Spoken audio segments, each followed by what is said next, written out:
Hello बच्चों, आप सबका एक बार फिर से स्वागत है एक नए शानदार से वीडियो लेक्चर में। आज की शानदार से सेशन में हम लोग ट्रायंगल टॉपिक को कवर करेंगे और आर एस अग्रवाल के क्वेश्चन को हम लोग सॉल्व करेंगे। R S Agarwal maths book को हम लोग सॉल्व करने वाले हैं। क्वेश्चन को सॉल्व करने से पहले, एक्सरसाइज को शुरू करने से पहले टॉपिक का जो कंसेप्ट है उसको समझना बहुत जरूरी होता है। तो आइए हम लोग टॉपिक के कंसेप्ट को पहले समझते हैं। टॉपिक में सबसे पहले ट्रायंगल की हम लोग बात करें तो ट्रायंगल आप इसके पहले भी बहुत बार पढ़ चुके हैं, इसके बारे में आप बहुत अच्छे से जानते हैं। फिर भी आपको बता देते हैं कि ट्रायंगल एक क्लोज फिगर होता है which is bounded by three sides. जो थ्री साइड्स के थ्रू आपको बाउंडेड होता है, घिरा होता है, क्लोज फिगर होता है इसमें। और जो थ्री साइड्स हैं इसमें आप देखेंगे ना, आप यहाँ पर फिगर में देख रहे होंगे कि जो साइड्स हैं,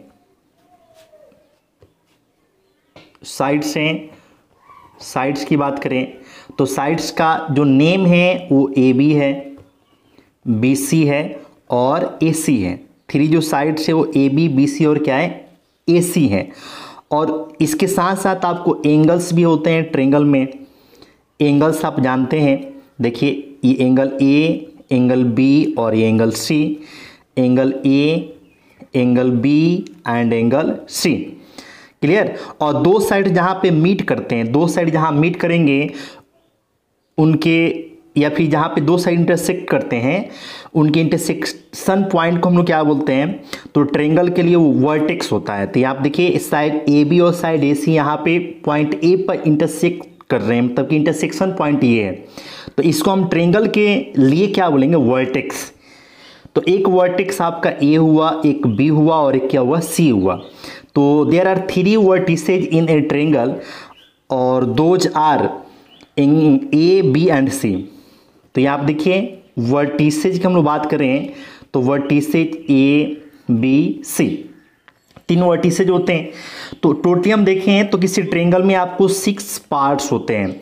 तो 6 पार्ट्स में देखिए there are 6 parts in a triangle, और 6 पार्ट्स में आपको जो है 3 तो आपको साइड्स हो गए और 3 आपको एंगल्स होते हैं। क्लियर। जो वर्टिसेज होते हैं उनको हम लोग पार्ट्स के तौर पे कंसीडर नहीं करते हैं, पार्ट्स के तौर पे हम लोग साइड को और एंगल्स को कंसीडर करते हैं। क्लियर ना। और ट्रायंगल को हम लोग ऐसे डेल्टा के थ्रू रिप्रेजेंट करते हैं। से आपका ट्रायंगल एबीसी है तो इसको हम डेल्टा लिखेंगे और एबीसी, ये आपका ट्रायंगल एबीसी हो गया। ठीक ना। बहुत ही बेसिक सी बात है जो आप अच्छे से जानते हैं। और आप ये भी जानते हैं कि ट्रायंगल के 3 एंगल्स, जो इंटीरियर एंगल्स हैं, देखिए एंगल ए, बी और ये एंगल सी, इनका जो सम होता है वो 180 डिग्री होता है। आगे हम लोग बात करेंगे इसकी और अच्छे से। तो ट्रायंगल के एंगल का sum, angle A, angle B, angle C आपका 180 होता है। ये बहुत ही सिंपल सी बात है। अब देखिए हम लोग ट्रायंगल के टाइप्स की बात करें। टाइप्स ऑफ ट्रायंगल देखिए यहाँ पे थोड़ा सा हमने पहले से लिख रखा है ताकि लिखने में आपको ज़्यादा टाइम न लगे। तो ट्रायंगल की टाइप्स की बात करते हैं तो ट्रायंगल को हम लोग दो बेसिस पर हम लोग इसको डिवाइड करते हैं। एक तो आपको साइड्स के बेसिस पर और एक आपको एंगल के बेसिस पर। एंगल के बेसिस पर भी हम लोग टाइप्स इसका देखते हैं और साइड के बेसिस पर भी हम लोग ट्रायंगल के टाइप्स की बात करते हैं। तो पहले हम लोग साइड के बेसिस पर ट्रायंगल की टाइप्स की बात करें तो ये 3 तरह के होते हैं। एक तो आपको देखिए यहाँ पे नाम लिख रखे हैं, इक्विलैटरल ट्रायंगल, आइसोसेलेस ट्रायंगल और स्केलिन ट्रायंगल। तो इक्विलैटरल ट्रायंगल क्या होता है, तो इसमें आपको 3 साइड जो होते हैं ना वो इक्वल लेंथ के होते हैं। जैसे हमने एक ट्रायंगल आपको फॉर्म किया एबीसी, और ये हम लोग एज्यूम कर लें कि इस ट्रायंगल में साइड ए बी, आपको साइड बी सी और ये side A C. These all sides of triangle A B C are equal, ऐसा हम एज्यूम कर लेते हैं। तो हम बोलेंगे कि ट्रायंगल ए बी सी क्या है, कि triangle A B C is an equilateral triangle. ठीक ना। तो इक्विलैटरल होने के लिए क्या है कि 3 साइड्स जो है ट्रायंगल को इक्वल होना चाहिए।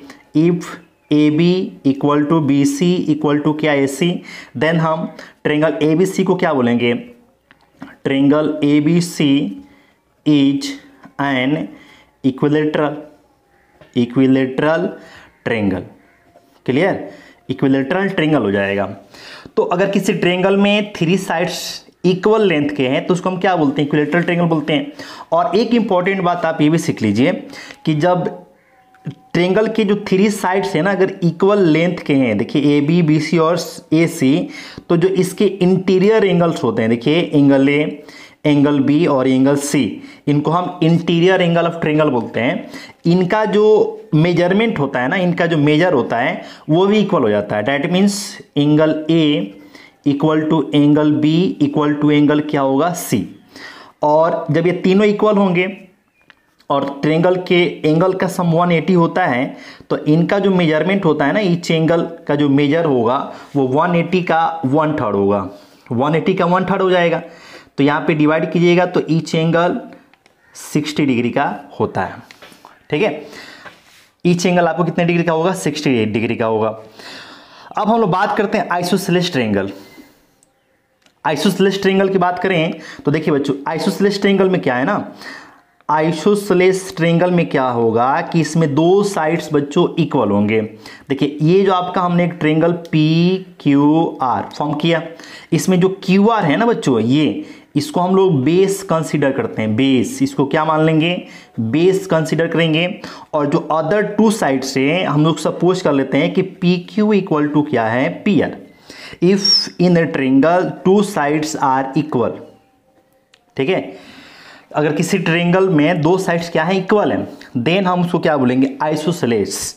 अगर हम लोग सपोज कर लिए यहाँ पे कि if P Q equal to P R in triangle P Q R ना, in triangle P Q R, then हम क्या बोलेंगे कि triangle P Q R is an isosceles, is an isosceles triangle.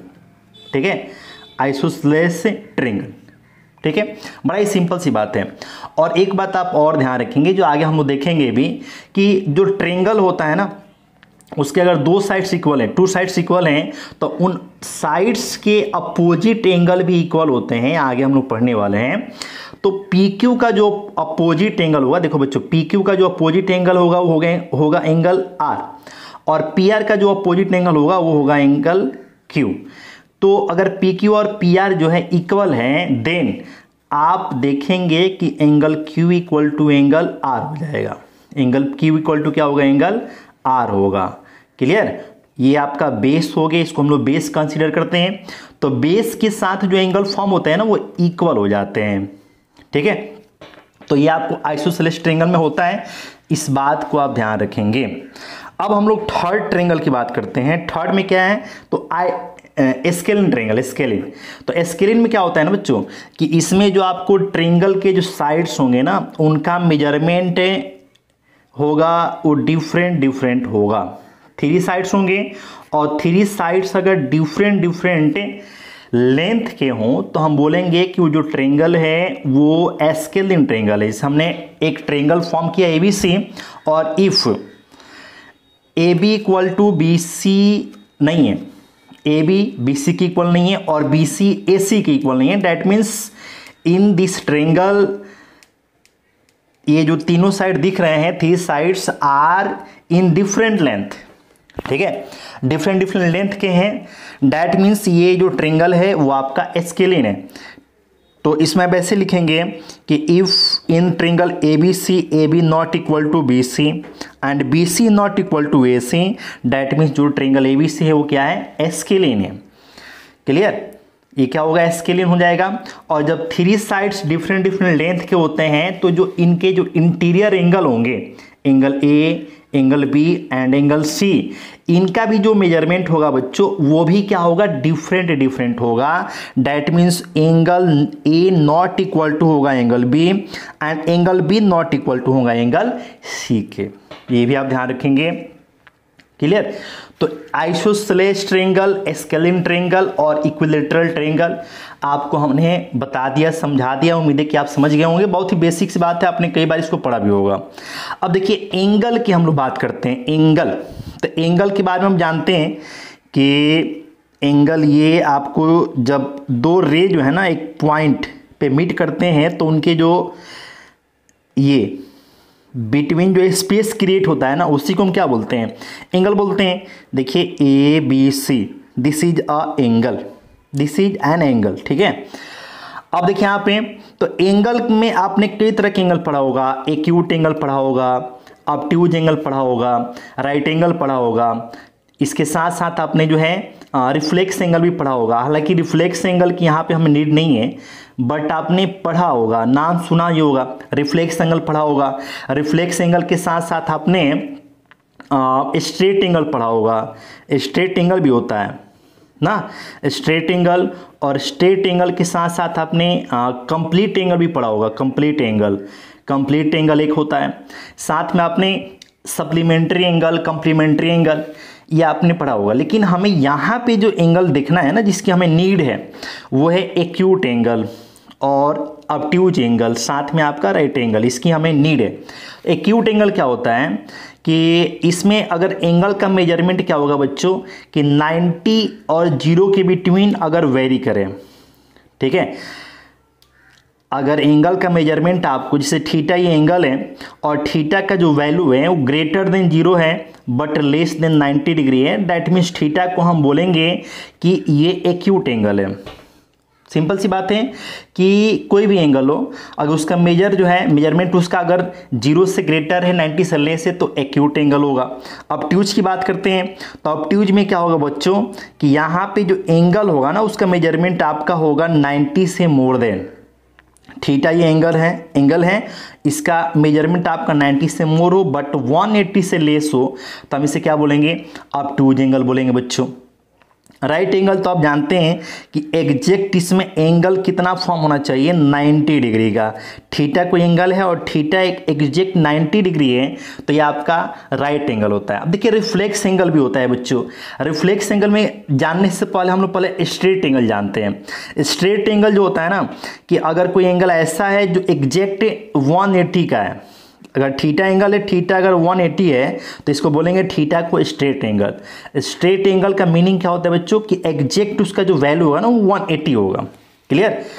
अब रिफ्लेक्स एंगल जो होगा ना बच्चों, वो रिफ्लेक्स एंगल क्या होगा, वो मोर देन 180 होगा। Theta, if an angle theta which is greater than 180 but less then 360, ठीक है।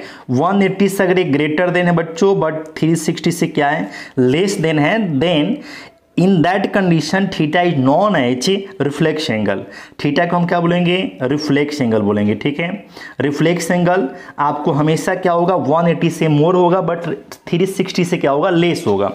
अब देखिए अगर कोई एंगल एग्जैक्ट आपको 360 हो, तो उसके हम लोग क्या बोलते हैं बच्चों, कंप्लीट एंगल। अगर एंगल जो है अगर 360 है तो उसे क्या बोलेंगे, कंप्लीट एंगल बोलेंगे। क्लियर। तो ये एंगल के बारे में आपने एक बेसिक से एक अंडरस्टैंडिंग आपने ले ली है, आप जानते हैं, समझते हैं। अच्छी बात है कि आप जानते हैं, तो अभी आप इस वीडियो को देख रहे हैं, ठीक है। अब हम लोग बात करते हैं ट्रायंगल के, types of triangles on the basis of angle. Angle के बेसिस पर हम टाइप्स की बात कर रहे हैं ट्रायंगल की। तो आपको हम लोग को यहाँ पे 3 तरह के टाइप देखने को मिलते हैं। एक तो होता है एक्यूट एंगल ट्रायंगल। तो इसमें क्या होगा ना, ये एक्यूट एंगल ट्रायंगल में क्या होगा कि each angle will be acute angle. देखिए आप एक ऐसा ट्रायंगल फॉर्म कर रहे हैं जिसमें ईच एंगल क्या हो, एक्यूट हो। एक्यूट दैट मीन्स उसका ईच एंगल का जो मेजरमेंट है वो 90 और 0 डिग्री के बीच में वेरी करें, then that angle is known as acute angle triangle. देखिए यहाँ पे एंगल ए जो है या फिर एंगल बी जो है या फिर एंगल सी है, वो ग्रेटर देन होगा 0 डिग्री से बट लेस देन होगा 90 डिग्री से, ठीक है। कोई भी आपको ट्रायंगल ऐसा हो जिसमें आपको एंगल जो है 0 to 90 वेरी करता है, 0 और 90 के बीच में वेरी करता है, 0 और 90 के बीच में उसके एंगल का मेजरमेंट है, दैट मीन्स वो क्या है, एक्यूट एंगल, ठीक है। देखिए यहाँ पे if angle A, angle B, angle C greater than 0 degree but less than 90 degree, then triangle ABC is an acute angle, acute angle triangle, ठीक ना, एक्यूट एंगल ट्रायंगल। अब टूज में क्या है बच्चों, तो इसमें क्या होगा ना कि एक एंगल, ओनली वन एंगल जो होगा वो मोर देन 90 होगा। अदर टू एंगल्स आपको लेस देन 90 होंगे। ठीक है, देखिए इसमें हमने ये पी क्यू आर ये हमने ले रखा है। If angle Q greater than 90 degree, 90 से बड़ा हो बट लेस देन 180 से लेस। ठीक है, केवल एक ही एंगल ना, केवल एक ही एंगल क्या होगा, ऑब्ट्यूज होगा। ऑब्ट्यूज एंगल ट्रायंगल में क्या होगा कि only one angle will be obtuse. ठीक है, दैट मीन्स एक एंगल का मेजरमेंट ऐसा होगा जो 90 से मोर होगा बट 180 से क्या होगा, लेस होगा। Other two angles will be acute angle, that means उनका जो मेजरमेंट होगा ना वो 90 से लेस होगा, 0 से मोर होगा, 0 डिग्री से क्या होगा, मोर होगा। ठीक है, तो इस कंडीशन में हम लोग ट्रायंगल, देखिए ये आपका जो एंगल P है एंड एंगल R जो है ना, इनका जो मेजरमेंट है ये लेस देन क्या है बच्चों, 90 degree but greater than 0 degree है। और एंगल Q ओनली 90 से मोर है, तो इसको हम क्या बोलेंगे, ट्रायंगल PQR जो है is an obtuse angled triangle. Clear, बहुत ही सिंपल सी बात है। अब देखिए बच्चों, राइट एंगल ट्रायंगल की हम लोग बात करें तो राइट एंगल ट्रायंगल में क्या है कि इसमें बच्चों जो है only one angle should be 90 degree, only one angle, एक एंगल आपका केवल 90 डिग्री होना चाहिए। क्लियर, तो जब एक एंगल 90 डिग्री होगा ना तो उसका शेप कुछ ऐसा बनेगा, उस ट्रायंगल का शेप ऐसा बनेगा। इसको देखिए हमने यहाँ पे डी ई एंड एफ ऐसे हमने इसका जो है नेम रख दिया, और इसमें आप देखेंगे angle E equal to only 90 degree. ठीक है, अदर टू एंगल्स क्या होते हैं, एक्यूट होते हैं, दैट मीन्स एंगल डी हो या फिर एंगल ई हो, इनका जो मेजरमेंट होगा वो ग्रेटर देन 0 होगा बट लेस देन 90 होगा। देन हम इसको क्या बोलेंगे, राइट एंगल ट्रायंगल। जो आपका ट्रायंगल डी ई एफ होगा ना, is a right angled triangle, is a right angled triangle. समझ गए बच्चों? तो ये हो गई कुछ बेसिक बात जो पहले से जानते हैं, बहुत इसमें कोई बड़ी बात आपको हम नहीं बता दिए। अब इसमें देखिए पेरीमीटर क्या होता है बच्चों, एक चीज आप और भी समझ लीजिए, पेरीमीटर ऑफ ए ट्रायंगल। ठीक है, देखिए पेरीमीटर का मतलब होता है ना बच्चों बाउंड्री। क्या होता है, बाउंड्री ना, बाउंड्री। देखिए बाउंड्री, जैसे ये आपका बुक है, ये एक बुक है, तो इसका पेरीमीटर का मतलब क्या हो गया, इसके चार सराउंडिंग्स में, इसके सराउंडिंग्स में जो आपका इसका आउटर मोस्ट सेक्शन होगा ना, उसका दिख भी नहीं रहा होगा, इसको अच्छे से आप देख नहीं पा रहे होंगे। देखिए मेरे पास ऐसा कुछ छोटा चीज़ है भी नहीं फिलहाल।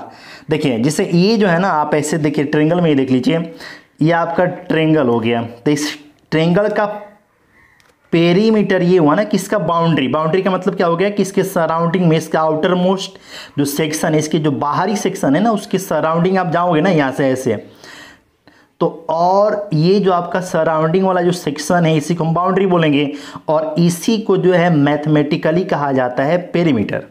ठीक है, तो जो आउटर मोस्ट सेक्शन है इसको कवर करने का मतलब क्या हुआ कि हम इसके जो है साइड्स को कवर कर रहे हैं।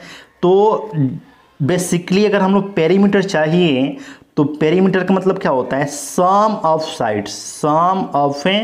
Sides in a triangle is called perimeter of that triangle. तो सम ऑफ साइड्स मतलब क्या हो गया, अगर आपको ट्रायंगल एबीसी का पेरीमीटर चाहिए that means AB plus BC plus क्या हो बच्चों, AC हो गया। ठीक है, तो ये बिल्कुल बेसिक सी बात है। अब इसके साथ साथ आगे जो है कुछ इंपॉर्टेंट टर्म्स होते हैं, ये बिल्कुल देखिए बेसिक सी जानकारी आपको दी है। हम ये मान के चल रहे हैं कि आप पढ़े तो हैं लेकिन हो सकता है कि आप भूल गए हो, तो आपको हमने याद दिलाने के लिए, आपको थोड़ा सा रिफ्रेश करने के लिए रिफ्रेश कर दिया हमने, रिफ्रेश कर दिया, आपके दिमाग में बातें फिर से ताज़ी हो गई। तो इसमें कोई बहुत बड़ी चीज़ आपको नहीं बता दी, लेकिन फिर भी आपको याद आ गया होगा। अब इसके बाद से कुछ इंपॉर्टेंट टर्म्स हैं उसको भी हम लोग को समझना है।